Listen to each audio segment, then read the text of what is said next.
রাসূলুল্লাহ সাল্লাল্লাহু আলাইহি ওয়াসাল্লাম বলেছেন, দুনিয়ার জীবন এক পরীক্ষার স্থান। এখানে কেউ সুখে থাকে, কেউ কষ্টে থাকে, কিন্তু সুখ হোক বা দুঃখ, মুমিনের জন্য দুটোই রহমত।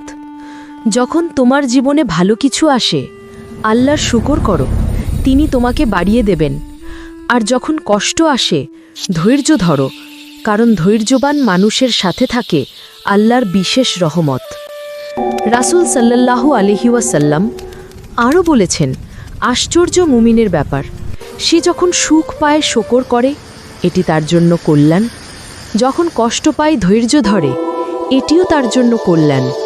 ভাই আমার, আজ তুমি যত কষ্টেই থাকো, ভুলো না আল্লাহ তোমাকে দেখছেন, শুনছেন, আর তুমি ধৈর্য ধরলে তিনি তোমাকে এমন জায়গায় পৌঁছে দেবেন যেখানে তুমি কখনো কল্পনাও করোনি।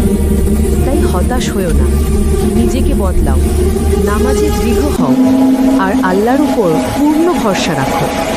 কারণ যিনি কূপের অন্ধকার থেকে ইউনুস আলাইহিস সালামকে বাঁচিয়েছেন, তিনি তোমাকেও রক্ষা করবেন ইনশাআল্লাহ।